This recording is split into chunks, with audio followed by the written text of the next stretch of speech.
Di dalam kitab Wahyul Qalam diceritakan cerita zaman dulu. Cerita ada seorang yang namanya Abu Sayyad. Dia sempat bangkrut, sudah nggak punya apa-apa. Istrinya menangis, anaknya menangis di rumah. Dia seorang nelayan. Akhirnya dia berangkat ke seorang guru. Dia ngomong sama gurunya, aku punya masalah. Secara ekonomi ini keluargaku sudah nangis-nangis. Apa oke kata gurunya. Gurunya sholat 2 rakaat, minta sama Allah, kemudian berangkat ke pantai. Coba engkau lemparkan jaring jalan. Dia lemparkan jalan supaya dapat ikan besar. Dijual ke pasar. Kemudian dia belikan roti. Kalau bicara dulu jamaah, makanan itu Masya Allah nikmat yang sangat besar. Dia beli roti 2. Yang satu isinya madu, yang satu isinya keju. Dia bawa, dia datang ke gurunya. Guruku kau ambil salah satunya. Kata gurunya enggak. Gurunya mengatakan kalau kita minta untuk diri kita sendiri mungkin enggak keluar, itu tadi ikan. Itu rezekimu kata dia. Dia bawa pulang jamaah 2 roti ini. Di tengah jalan ada seorang perempuan bersama anak mengemis. Ngelihat orang ini bawa roti, didatengin. Dia minta dengan tangisan anak perempuan ini. Kesian orang ini. Dia ingat sama istri sama anaknya di rumah. Dia kasihkan roti itu dua-duanya. Lalu anak itu tersenyum jemaah. Senang dia makan dengan lahapnya. Yang Abu Sayyad pusing, gak berani pulang ke rumah. Dia akhirnya berangkat ke pasar. Mungkin ada yang bisa dia kerjakan. Berusaha. Ketika dia jalan di pasar, tahu-tahu ada yang manggil-manggil. Man yadulluni ala Abi Sayyad. Siapa yang ngasih tahu aku Abu Sayyad katanya. Abu Sayyad kata dia. Kata orang aneh pasti, itu yang jalan tuh kata dia. Dipanggil lah Abu Sayyad kata dia. Ada apa engkau kata dia? Dia cerita, aku punya utang sama bapak. 30.000 dirham. Masya Allah, 30.000 dirham itu kira-kira 3.000 dinar.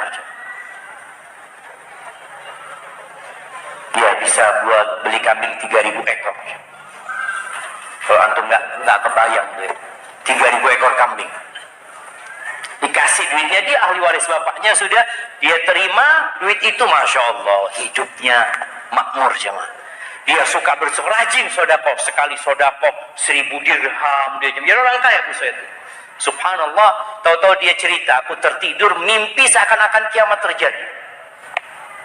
Dipanggil Abu Sayyad, hadiri penimbangan amalan. Karena nanti akan ditimbang amalan tadi. Ketika ditimbang amalannya, timbangan pada hari kiamat itu jamaah ada 2 daunnya. Satu timbangan kebaikan, satu isinya dosa-dosa. Allah mengatakan fa amma man thaqulat mawazinuhu fa huwa fi 'ishatir radiyah. Yang berat timbangan kebaikannya, maka dia akan berada di kehidupan yang baik. Ketika ditimbang itu lebih berat dosa-dosanya Abu Sayyid.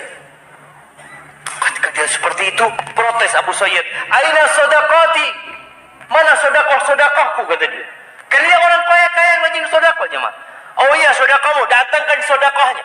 Datangkan 1.000 dirham, taruh di sana seperti kapas jemaah. Ditaruh, nggak bergerak jemaah. Datangkan 1.000 dirham. Kenapa? Di setiap dirham yang dia sedekahkan, fihi syahwatun nafas, ada syahwat nafs. Syahwat kepingin sedekah. Aku kepingin sedekah, aku senang sedekah, aku suka membantu orang lain. Aina Allah? Kalau engkau sedekah hanya untuk kesenangan, bukan lillahi ta'ala. Ketika melihat itu Abu Sayyid lemas jemaah. Lalu dikatakan innaka la tudlamul yaum. Kau enggak akan dizalimi hari ini. Kata dia, masih ada amalanmu kata dia. Apalagi kata dia? Ada 2 roti kata dia.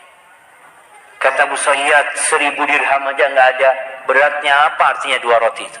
Ditaruh roti itu jemaah. Itu timbangan jadi sama jemaah. Dia lihat ya Allah kata dia. Bayangkan. Sedekah yang sedikit, tapi ketika ikhlas lillahi ta'ala, yang gak ada syahwatun nafs sama sekali di situ, jadi berat. Kemudian dia mulai optimis Abu Sayyid ini. Dan ada satu lagi amalan. Senyuman perempuan, anak perempuan itu ketika engkau kasih roti. Tahu jemaah, di antara amalan yang paling dicintai Allah, sururun tudkhiluhu ila muslim. Amalan yang paling cinta Allah itu kegembiraan yang kau transfer kepada hati seorang muslim. Jadi senyumnya anak perempuan ini ditimbang. Ketika ditimbang jomplang itu jemaah. Berat amalan itu jemaah. Maka ketika beramal tolong sering kita bermuhasabah. Jangan sampai amal soleh kita ternyata nggak ada bobotnya pada hari kiamat.